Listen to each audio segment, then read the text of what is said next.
아, 오늘은 이제 비트코인에 대해서 좀 더 본격적으로 자세히 설명드릴 차례가 되겠습니다. 아, 비트코인. 뭐, 지난 시간에 이 금액 얘기는 좀 했고, 이 비트코인은 이제 뭐, 이렇게 하는 경우도 있고, 또 다르게 하는 경우도 있는데, 비트코인의 경우에는 총 발행되는 비트코인을 이제 제한하고 있습니다. 그래서 현재 그 90%가 넘게 발행이 된 상태가 되어 있습니다. 그래서 어느 시점이 되면 신규 비트코인은 더 이상 발행하지 않아요. 그렇게 한 이유는 이제 가치를 유지하기 위해서는 그게 필요하다고 이제 그 사토시가 생각한 것 같습니다. 그리고 이제 이 비트코인을 우리가 거래하거나 사용하기 위해서 아니면 구입하기 위해서는 비트코인 지갑을 만들어야 되겠고, 그 비트코인 지갑을 만들 때 가장 중요한 거는 공개키 쌍입니다. 그래서 지갑을 하나 만든다는 것은 내가 비트코인에 사용할 공개키 쌍을 만드는 거예요. 그리고 이 공개키 쌍 중에 공개키가 그 지갑의 주소 역할을 하게 되겠습니다. 그래서 내가 이 친구한테 비트코인을 내가 주고 싶다. 그럼 이 친구의 그 지갑 주소를 내가 정확하게 알아야 되는 거죠.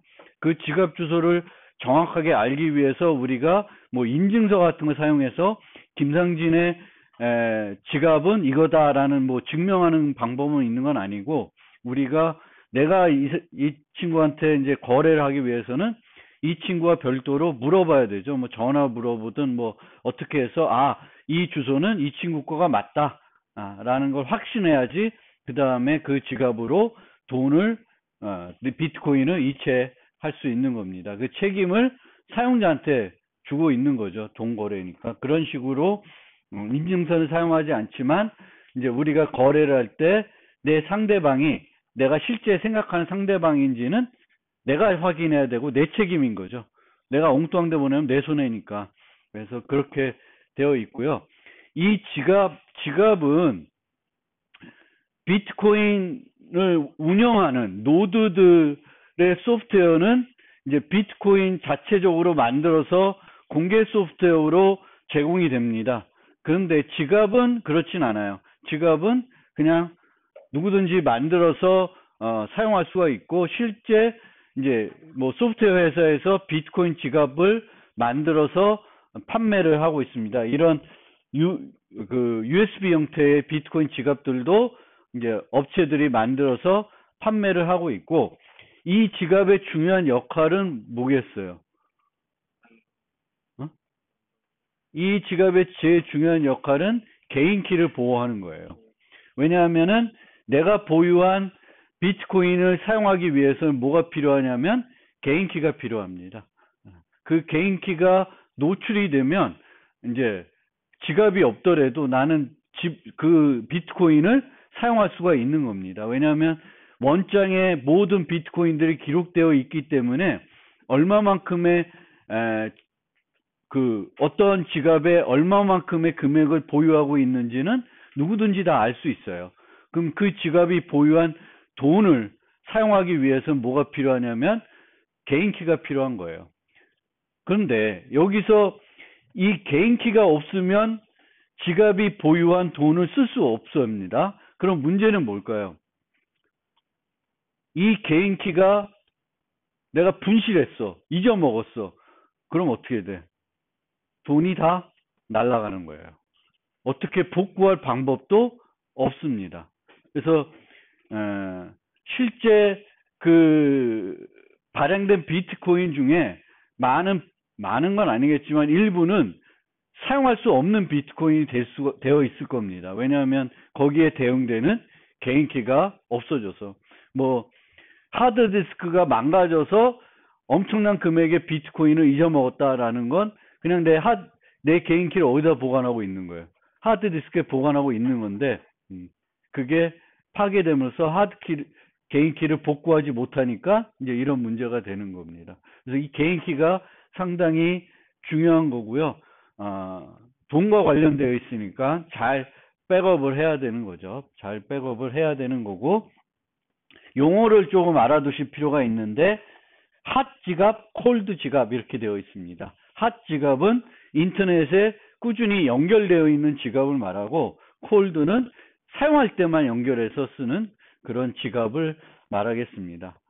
그래서 이런 USB 형태는 다 콜드 지갑이 되겠죠. 필요할 때 껴서 쓰고, 뽑으면 이제 인터넷의 해킹으로부터 안전할 수가 있는 거가 되겠고, 이런 하드 지갑들은 또 템퍼 리시전 기능을 만들어 놓으면은 이제 얘를 습득해 가지고 여기 있는 개인 키를 얻어내려 그러면은 폭파시킬 수 있겠죠. 뭐 그런 여러 가지 기능들을 만들 수가 있습니다. 비트코인에는 탈중앙 방식이고요. 그래서 비트코인의 네트워크는 P2P 형태로 구성되어 있습니다. 그래서 노드들과 노드들 사이에 어떤 서버가 있는 게 아니라 네트워크에 있는 그 비트코인 노드를 운영하는 그 노드들이 서로 메시지를 주고받아서 동작하게 되는 P2P 방식이죠. 여러분들이 잘 쓰는 토렌트 같은 그런 방식이 되겠습니다. 그래서 이 비트코인에 있는 노드들은 크게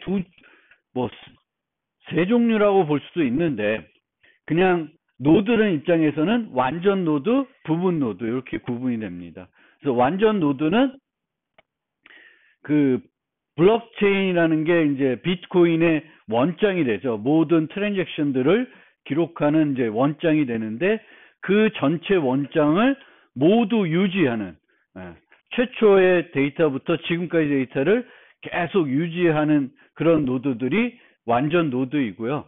채굴자는 완전 노드를 운영해야 됩니다.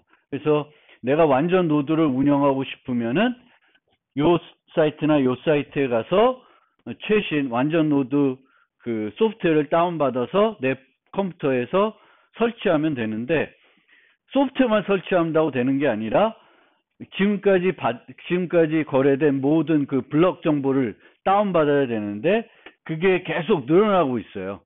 이게 줄지 않고 계속 늘어나고 있고, 현재 제가 이 자료를 만들 때 조사했을 때에 현재 비트코인 블록체인의 그 블록 데이터의 크기는, 총 크기는 481기가바이트예요.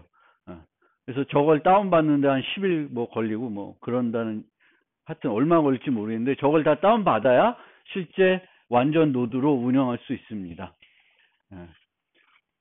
그리고 이렇게 완전 노드를 운영하는 게 아니라 내가 내 거래만 할 수 있게끔 그렇게 운영하고 싶으면 부분 노드로 운영할 수가 있습니다. 부분 노드는 그 사람의 거래를 위한 최소한의 정보만 가지고 노드를 운영하게 되겠습니다. 그래서 블록체인의 모든 데이터를 유지하지 않고 헤더들만 유지하는 형태로 그 노드를 운영할 수가 있습니다. 실제 그런데 이 완전 노드를 운영하는 노드들이 몇 개가 안 되면은 네트워크가 건전하지 않은 거죠, 시스템이. 그래서 충분한 수의 완전 노드가 운영이 돼야 이게 건전한 그 네트워크 구성이 되겠습니다. 그러면 이 완전 노드를 운영할 동기가 있냐? 여러분들한테 동기가 있어요? 뭐 채굴자 되고 싶으면 해야 되겠지. 그리고 이제 완전 노드를 운영하면 투표권을 줍니다. 이 비트코인 운영에 대해서 투표권을 행사할 수 있고, 또 실제적으로 개인적으로 부분 노드를 이용해서 거래를 할 수 있지만, 완전 노드를 이용해서 거래를 하면은 내 거래를 좀 더 안전하게 진행시킬 수도 있다고 합니다. 자세한 건 저도 거기까지는 파악이 안 됐는데, 어쨌든 그 동기가 있으니까 운영하는 노드들이 있을 거고, 채굴자들은 이걸 운영하고 완전 노드를 운영해야 되니까 이제 상당수의 노드들이 완전 노드를 운영할 겁니다. 하지만 대부분 일반적인 사용자들은 완전 노드를 운영하는 게 아니라 부분 노드를 운영하고 있겠죠. 이 P2P 방식으로 우리가 비트코인 네트워크가 구성되어 있는데, 그러면 이들 간의 데이터를 어떤 프로토콜 써서 교환하는지 이제 설명해 드리겠습니다. 우리가 이제 애드옥 네트워크나 아니면 P2P 네트워크에서 어떤 노드가 메시지를 보내는데 그 메시지를 P2P에 있는 모든 노드에게 다 전달해야 되는 경우가 있습니다. 그럴 경우에 우리가 사용하는 어떤 통신 방식을 플러딩이라 그래요. 플러딩. 그래서 내가 메시지를 보내면 그 받은 노드는 또 그 메시지를 중계하게 됩니다. 그러면 이 노드들이 이런 식으로 구성되어 있기 때문에 내가 그걸 보내면 내 바로 한우페에 있는 이웃들이 받게 되는 거고, 또 그 사람이 보내면 그 다음 사람들이 또 이렇게 받게 되는 형태로 계속 전파가 일어나는 겁니다. 근데 그런 식으로 플러딩을 아주 무식하게 하게 되면은 한 메시지가 전체 네트워크에 전파되는데 많은 비용이 소모됩니다. 그래서 실제 플러딩 할 때 많이 사용하는 프로토콜이 거십이라고 하는 프로토콜입니다. 그리고 실제 비트코인은 이 거십이라고 하는 프로토콜을 사용하고 있습니다. 이 프로토콜은 어떻게 하냐면 기본적인 플러딩 방식에서는 노드가 수신하면은 내 모든 이웃에게 다 보내는 거예요. 근데 이제 이 경우에는 뭐 이제 이웃 개념이라는 게 그렇게 원래 P2P에서 이웃 개념이 별로 없는데, 이제 여기서는 어떻게 하냐면은 내가 받으면 랜덤하게 한 명만 선택해서 그 사용자한테 보내게 됩니다. 그럼 그 사용자는 또 선택해서 또 다른 사람한테 보내고 그게 계속 이어져 가는 겁니다. 그래서 그러니까 한 명이 아니라 두 명씩 선택을 해서 이제 보내게 돼요. 그러면 이제 처음에 2명이 되겠고, 그 다음에는 4명이 되겠죠. 그 다음에 8명이 되겠고, 16명이 되겠고, 이게 금방 이렇게 돼요. 그래서 로그 n만 해도, 전체 n명한테 다 이렇게 퍼질 수가 있는 거죠. 그래서 이런 거시 프로토콜은, 각 메시지를 받은 사람이 그 P2P에 있는 또 다른 노드 2개를 선택해서 그 노드한테 주게 되겠고, 받은 사람은 또 2개, 이런 식으로 하게 되겠고, 이 방식에서는 항상 이제 메시지를 받으면 내가 이미 받았던 메시지인지 보게 되겠고, 이미 받았던 메시지면은 또다시 2명 선택해서 중계하지 않습니다. 그래서 중복 검사를 기본적으로 하고 있습니다. 그래서 거시 프로토콜이라는 걸 쓰고 있고요.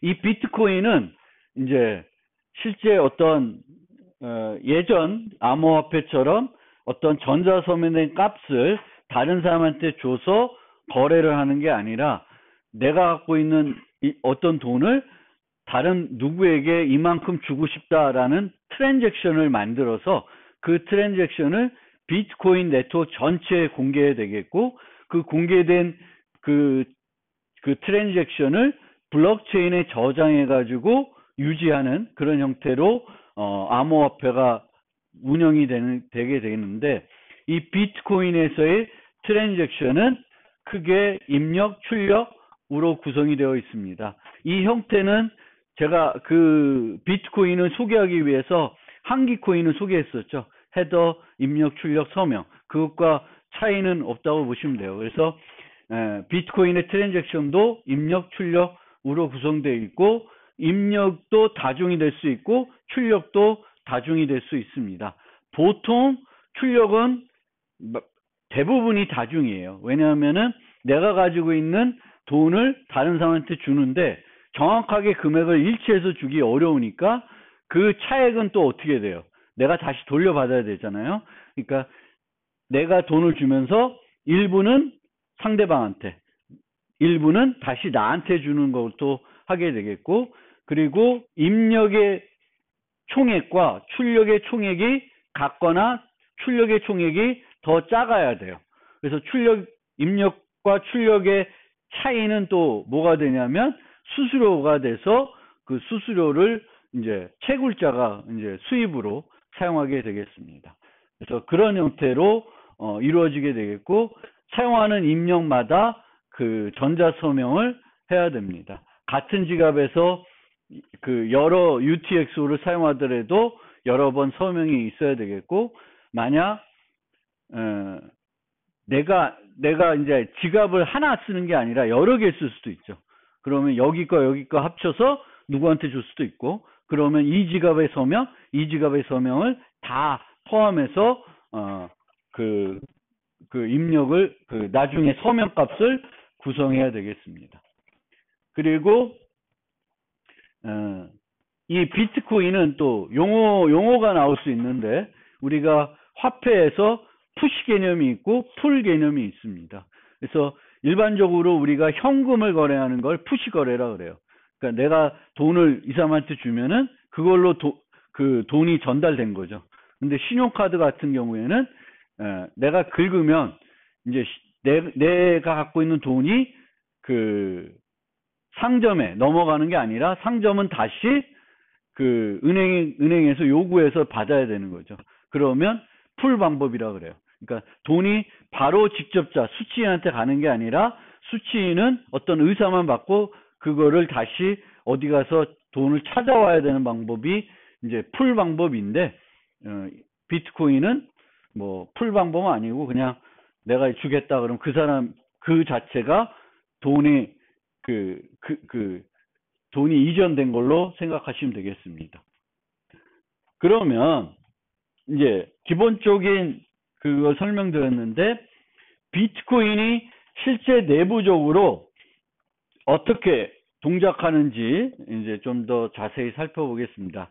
특히 이제 블록체인이라고 하는 걸 이용해 가지고 이제 거래를 저장해 가지고 이제 탈중앙 암호화폐를 만들고 있는데, 이게 어떻게 가능한 건지를 실제 설명해 드리려고 합니다. 그래서 이제 기존의 암호화폐와 달리 이 사토시 나카모토는 이제 money is memory라는 그 개념을 잘 활용한 거죠. 그래서 기존처럼 전자서명된 값이 어떤 금액을 나타내고 그 금액을 나타낸 전자서명값을 그 소유자가 상점한테 줘서 돈을 지불하는 게 아니라 내가 얼마 갖고 있는데 내 갖고 있는 돈의 일부를 다른 사람한테 주고 싶다라는 트랜잭션을 만들고, 그 트랜잭션을 공개 원장에 저장해 가지고 화폐로서의 기능을 하게 하는 게 이제 비트코인이 되겠죠. 그런데 이렇게 동작하기 위해서는 그 원장에 유효한 거래들만 기록이 돼야 돼요. 조건은. 그리고 기록된 것들을 삭제할 수 없어야 돼요.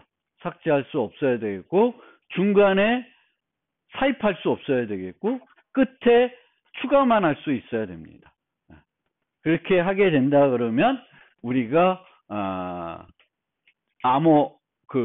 암호화폐를 만들 수가 있는 거죠.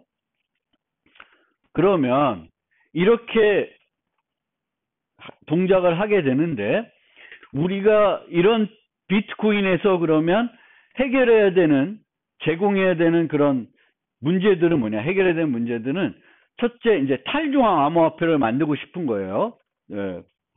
사토시는. 그래서 그 사토시가 그걸 만들기 위해서 해결해야 되는 문제는 탈중앙적으로 이런 문제들을 해결해야 되는 거죠. 그래서 화폐 발행 문제, 화폐를 어떻게 탈중앙적으로 발행할 것인가, 이 문제를 해결해야 되겠고, 그 다음에 거래 위조를, 그러니까 유효하지 않은 거래들을 걸러낼 수 있어야 되는 거죠. 그래서 거래를 화폐를 위조한다든지, 내가 보유하지 않은 돈을 쓴다든지, 내가 보유한 돈은 100원인데 200원을 쓴다든지, 이런 것들을 못 해야 되는 거죠. 그래서 거래를 위조하는 걸 이제 막아야 되는데, 이 거래 위조 문제는 비교적 쉽게 해결할 수 있어요. 주로 전자서명 기술을 써서 하는 거지. 그래서 다른 사람이 보유한 화폐는 그 사람의 개인 키를 내가 확보하지 않는 한 사용할 수가 없게 되는 거예요. 그래서 이제 거래 위조 문제는 대부분 이제 전자서명 기술을 써서 이제 해결하고 있고요. 그 다음에 유효한 거래들만 이제 블록체인에 기록돼야 되는데, 이제 그걸 해야 되겠고, 이중사용 문제를 해결해야 돼요. 근데 이중사용 문제는 뭐만 되냐면 유효한 거래들만 기록되고 기존 거래를 삭제할 수 없으면 이중사용 문제는 해결할 수가 있습니다. 그래서 원장의 불가역성만 제공할 수 있다 그러면 이제 이중사용 문제가 해결이 되는 거예요. 그리고 이 원장에 유효한 것들만 기록할 수 있게 된다 그러면 이제 거래 위조 문제는 전자서면 갖고 해결하니까 다 해결이 되는 거예요. 이제 화폐 발행 문제만 이제 해결하면 되는 거예요. 얘만 보장이 되면은 이제 된다는 거예요. 그러면 다른 것들을 살펴보기 전에 원장의 불가역성만 좀 집중해서 살펴보려고 그럽니다.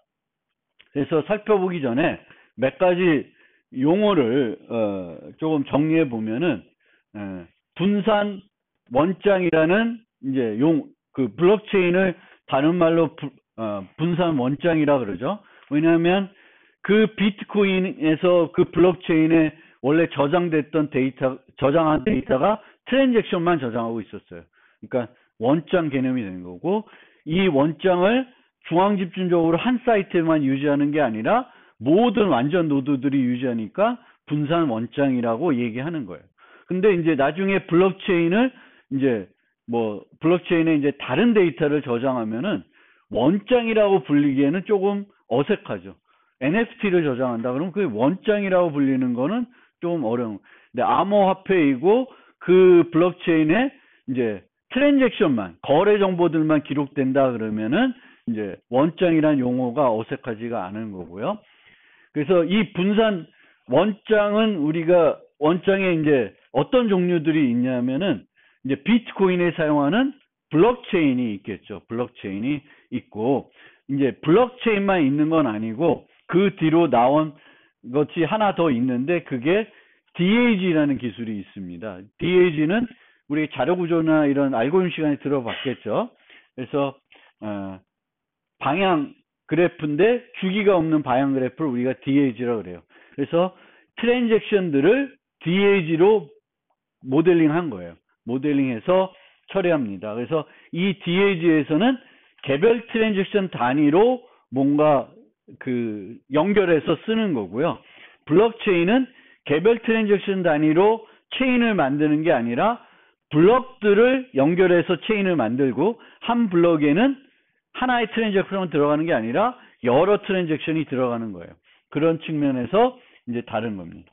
그래서 이제 비트코인에 사용했던 거는 이제 블록체인이고, 블록체인 말고 분산 원장을 이제 만드는 기술 중에 이제 그 다음에 나온 게 DAG를 이용하는 기술들이 나오고 있고요. 그 다음에 분산 합의 기술이라는 개념이 있는데, 이 분산 합의 기술은 이제 지금 P2P 네트워크이고, 한 사이트만 특정 데이터를 유정하는 게 아니라 여러 노드들이 똑같은 데이터를 유지해야 되는 거죠. 얘는 이런 데이터를 유지하고 쟤는 저런 데이터를 유지하면은 안 되는 거예요. 그래서 이 모든 노드들이 동일한 데이터를 유지해야 되는 거고, 모든 노드들이 동일한 데이터를 유지하게끔 할 때 사용하는 그 기술이 분산 합의 기술이 되는 거게 되겠습니다. 분산 합의 기술. 그리고 이 분산 합의 기술은 그냥 테크닉하게만 어떤 기술만 써서 만들어지는 게 아니라, 이제 비트코인 같은 경우에는 보상 체계나 불이익 체계를 포함하고 있어요. 그러니까 이걸 하게끔 어떤 동기부여가 돼야 되는 거죠. 그 동기부여가 없어서 그걸 이제 안 하면은 분산 합의가 깨져버리는 거예요. 그래서 이 사용하는 기술만 가지고, 우리가 암호학적인 기술만 가지고 이 불가역성과 데이터의 동일성을 보장하는 게 아니라, 거기에는 인센티브 또는 디스인센티브 거를 포함하고 있는 거죠. 그래서 너 이거 하면 너 이만큼 돈을 줄 테니까 계속해라. 아니면 너 이렇게 하면은 너 돈을 내가 뺏어갈 수 있으니까 그렇게 하지 마라. 이런 어떤 시스템들이 같이 들어가고 있습니다. 그래서 블록체인, 그러니까 비트코인, 자꾸 헷갈리는데, 이제 비트코인에서 쓰는 그 블록체인은 이제 보상 체계, 인센티브만 쓰고 있어요. 디스인센티브 쓰고 있지 않은데, 이제 디스인센티브를 써서 또 보장하는 방법들도 있습니다.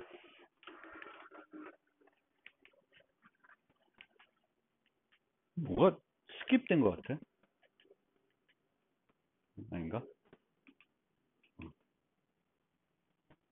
자, 그러면 그 불가역성을 이제 보장해야 되는데, 이제 블럭들이 이제 이런 식으로 트랜잭션이 하나만 들어가는 게 아니라 여러 개가 들어가고 있고, 이 트랜잭션들은 트랜잭션의 내용이 있고, 그 내용이 전자 서명이 돼요.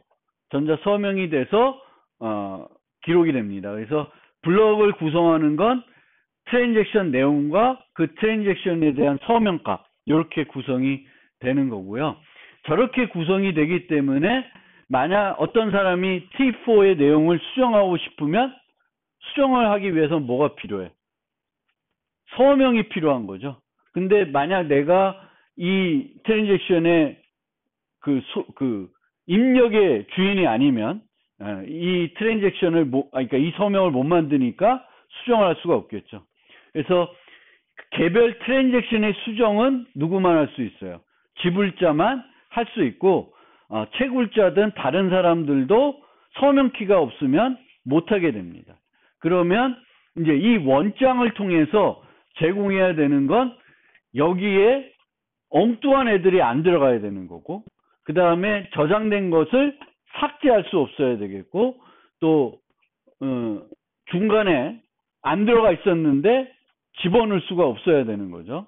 그래서 이제 그런 기능이 이제 필요한 겁니다. 그리고 이거를 이제 중앙 집중적으로 총장이 혼자 막 검사해서 처리하는 게 아니라 탈중앙적으로 모든 노드들이 이제 똑같은 어떤 방법을 써서 모든 사용자들이 저 똑같은 데이터를 유지해야 되는 그런 것이 있죠. 그러면 우선 이제 암호 기술에서 어떤 불가역성은 무결성하고 조금 다르지만 어쨌든 무결성을 보장을 해야 이제 못 바꾸는 거죠. 변조가 되면 변조가 됐다는 걸 알아야 되는 거니까 변조를 못하기 위해서 이제 무결성을 기본적으로 제공이 돼야 돼요. 그러면 무결성을 우리가 확인하기 위해 사용할 수 있는 암호기술 사용할 수 있는 기본적인 기술들은 해시함수, 맥, 전자서명입니다. 셋 다 뭔가 특징들이 있는 거죠.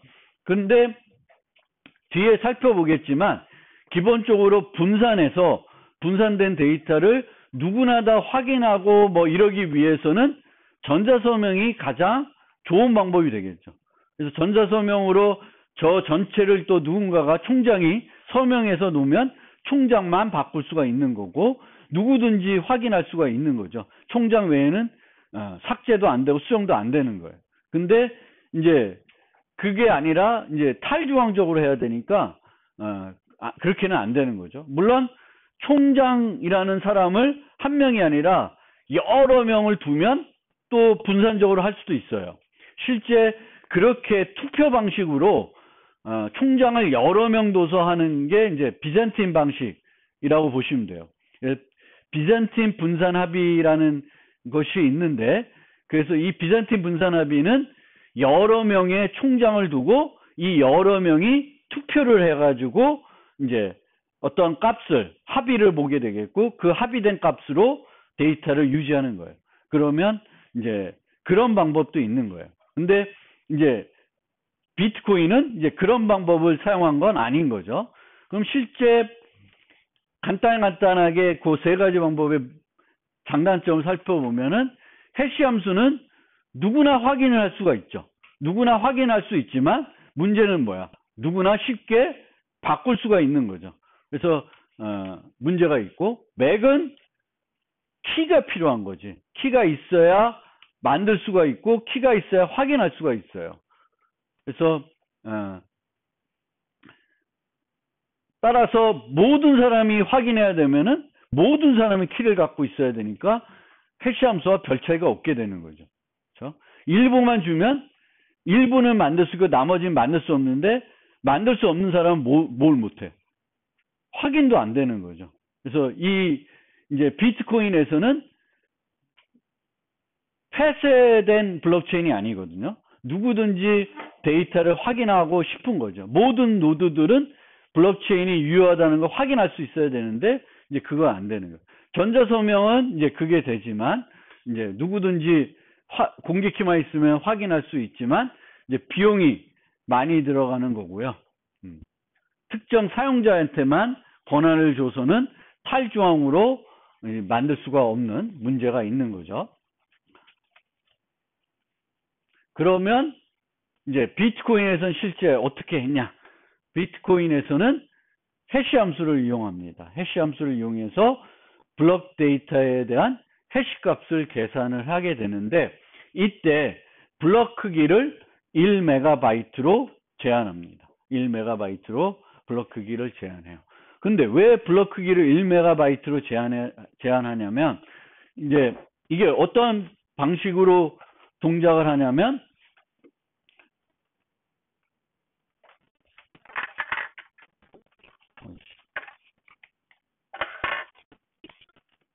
노드들이 이렇게 막 있겠죠. 그러면 이 사람이 거래를 하고 싶으면 모든 노드한테 거시 프로토콜을 통해서 자기 거래를 전파를 하게 됩니다.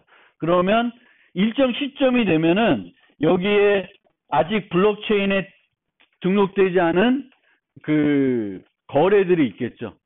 그러면 이런 거래들을 블록체인에 넣어서 이제 확정하게 됩니다.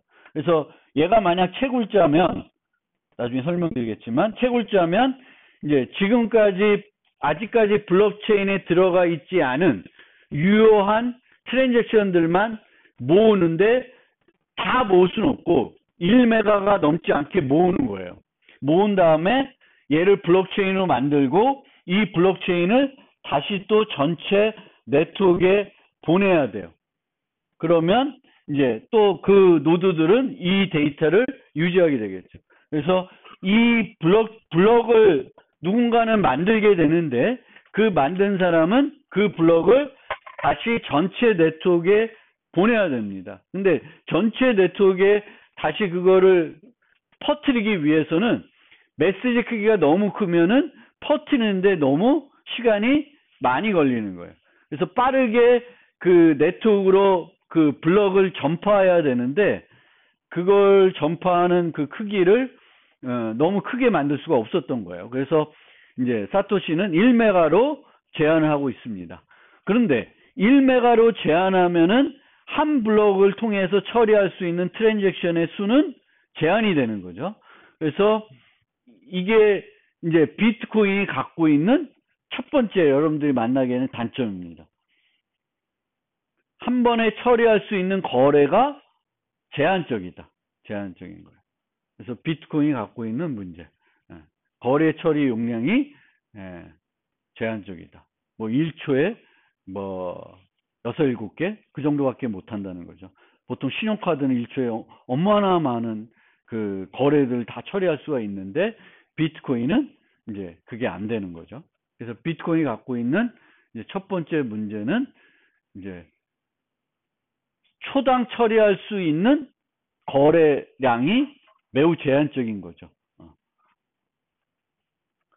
그런데 이제 다시 불가역성으로 돌아와서 이제 그 해시를 해서 만드는 거예요. 근데 해시를 하게 되면 누구나 쉽게 m을 m'으로 바꾸고 해시 값도 바꿀 수가 있잖아요. 그래서 간단한 그냥 해시 함수 갖고 한 번 해시한다고 해서 원하는 기능이 제공이 안 돼요. 그래서 어떻게 하냐면 이제 비트코인은 해시 퍼즐을 이용하고 있습니다. 그래서 해시 퍼즐은 어떻게 하냐면은 블록체인 데이터는 B예요. 근데 이 B만 해시하는 게 아니라 여기에 랜덤 값을 넣어서 해시를 하게 됩니다. 근데 랜덤 값을 넣어서 해시한다고 다 유효한 해시 값이 되는 게 아니라 앞에 있는 비트 값들이 일정 개수가 0이 돼야 돼요. 그러면 얘가 제가 지난번에 말씀드렸듯이 한 비트가 0이 되려면 최소 2번은 해시해야 되겠고 2번 한다고 나오지 않을 수도 있어요. 몇 번 해야 될지는 좀 확률적인 건데 기대값은 2가 되는 거죠. 그렇죠? 50%니까 얘가 0이 될지는 1, 0 아니면 1 아니면 0이니까 이제 그렇게 되기 때문에 내가 몇 비트를 하게 되면은 해시 함수를 하나 계산하는데 걸리는 시간을 알고 있고 그러면 어느 정도 해시를 해봐야 이게 이만큼이 다 0이 되는 해시를 찾을 수 있는지를 알 수 있습니다. 그래서 사토시는 10분에 한 번 정도 이 값을 찾을 수 있도록 만든 거예요. 그러면 10분에 한 번씩 뭐가 확정이 되는 거예요? 뭐가 만들어지는 거예요? 블럭이 하나 만들어지는 거고 그 10분에 한 번 만들어진 블럭의 크기는 얼마?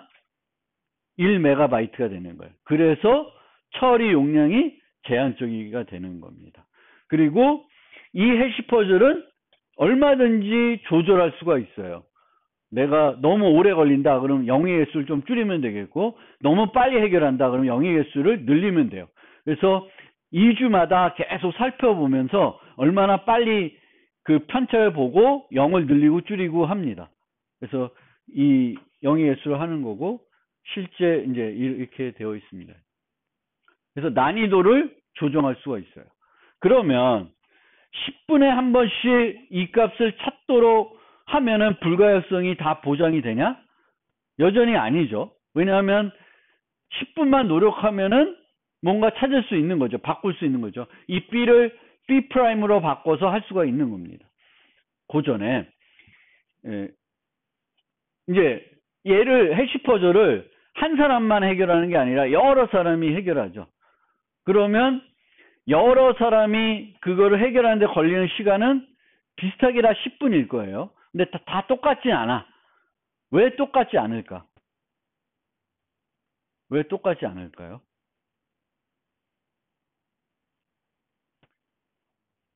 어? 확률이지만, 그렇죠? 그러니까 B가 똑같아요. B가 똑같아.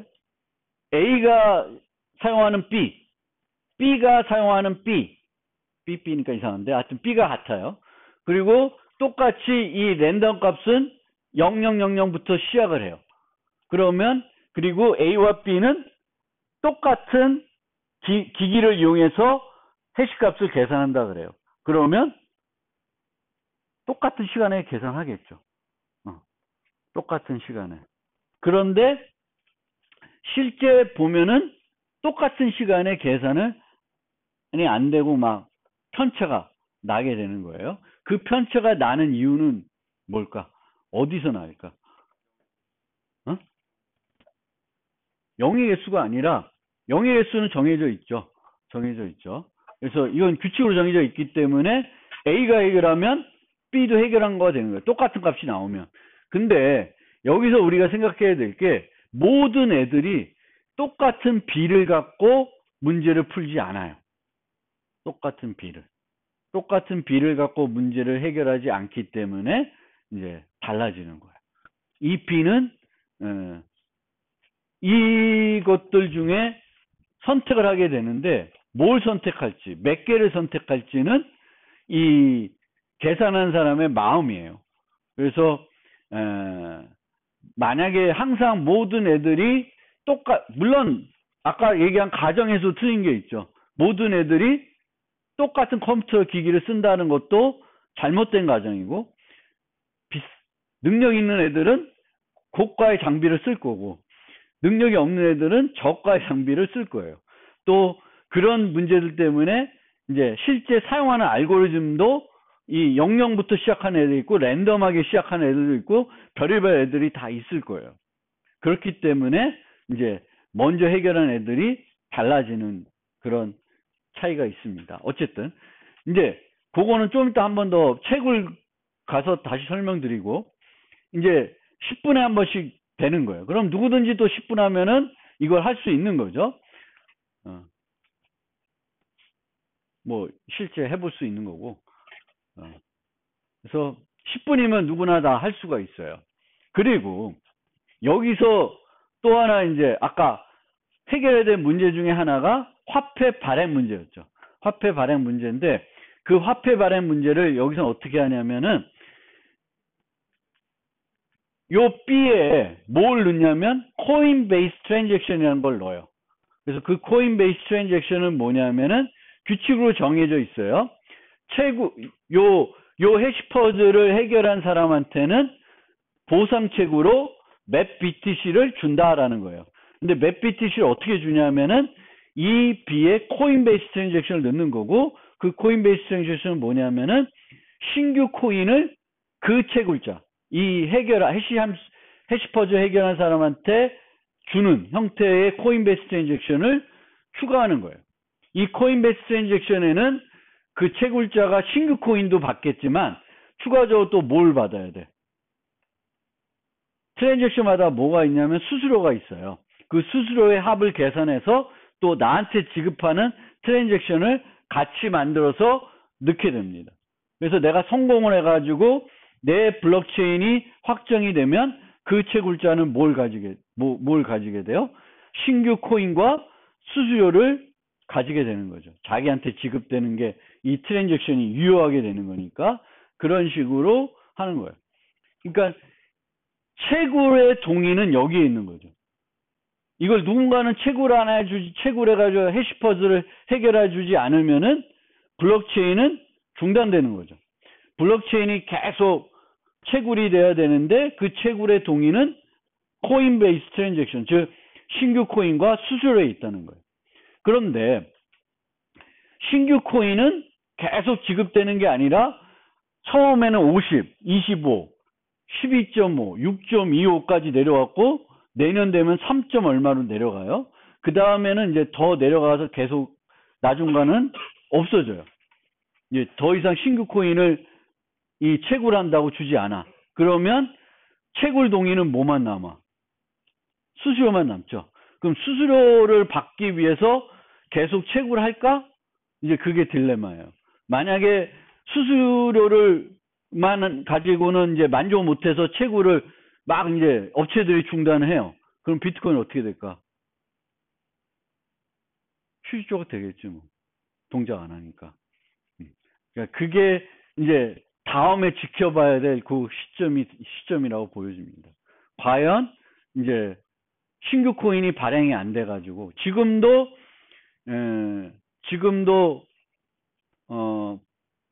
이득이 별로 없다 그래요. 코인 업체 그 채굴 업체들은. 근데 이득이 없는데 왜 계속해서 채굴을 할까? 아직 돈이 되는 게 아니야. 돈이 안 돼. 채굴하면은 손해야.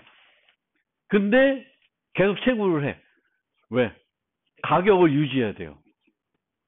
가격이 유지가 안 되고 가격이 폭락하잖아요. 그러면 누구부터 망해? 채굴 업체부터 망해요. 왜냐하면 채굴 업체들이 뭘 갖고 있냐면 제 비트코인들을 많이 갖고 있어요. 걔는 계속 채굴했잖아. 그래서 그 돈의 가치는 유지가 돼야 돼. 떨어지면 떨어질수록 채굴 업체는 망하게 되는 거예요. 근데 그래서 나는 그냥 다 팔고 나와야지. 다 팔고 나오지 않는 이상은 계속 채굴해 줘야 돼요. 그래야 이제 유지가 되는 겁니다. 자, 그러면 10분이면 다 돼. 10분이면은 누구든지 새로운 걸 만들 수 있어. 그러면 불가역성이 제공이 안 되네.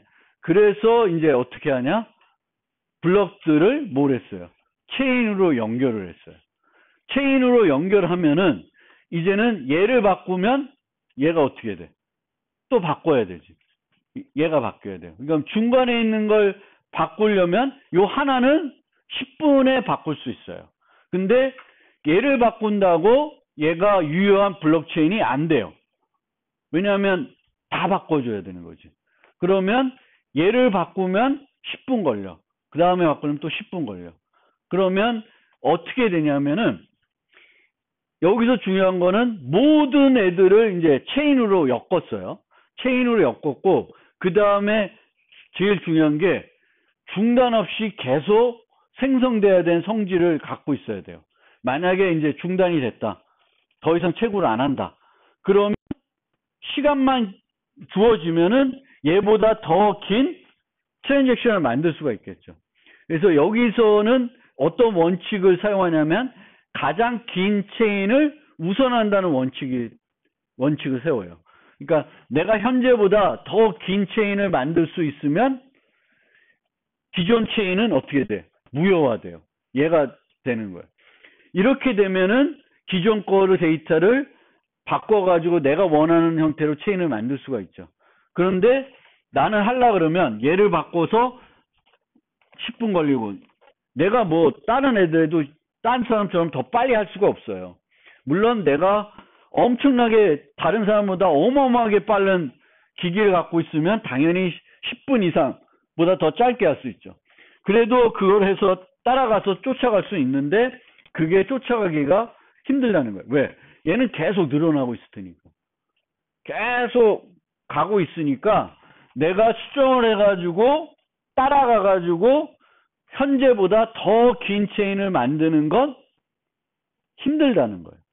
그렇게 해서 뭐가 제공이 되는 거예요? 불가역성. 그러니까 불가역성이 제공되는 건 한 블럭을 만드는데 10분. 그리고 이 블럭들이 체인으로 연결되어 있고 이 체인이 연결되어 있는 게 끝나는 게 아니라 영원히 계속 10분마다 하나씩 새로 만들어져야 돼. 그리고 유효한 트랜잭션이 되려고 그러면은 가장 긴 체인 우선하는 원칙에 따라서 기존에 유효하던 체인보다 더 긴 체인을 만들어야 되는데 내가 어떤 중간에서 출발해 가지고는 도저히 따라잡아 가지고 할 수가 없다는 거예요. 그래서 불가역성이 제공이 되는 거예요. 비트코인은. 그래서 비트코인은 이런 문제를 하고 있어요. 근데 이렇게 하니까 문제가 뭐냐면은 얘가 맨 마지막이에요. 맨 마지막이면 얘는 다른 데에 의해서 따라잡힐 수 있는 확률이 있어요. 얘는 맨 마지막 거면. 그래서 마지막 거에 들어가 있다고 바로 확정이 안 돼. 어떻게 되냐면 6개 깊이면 하나에 10분이에요. 그럼 어떻게 돼? 1시간 돼야 한번 들어가서 1시간이 지나야 뭐가 확정이 되는 거예요. 그때 1시간이 되면 얘는 그 이후로는 바뀔 수가 없다는 거예요.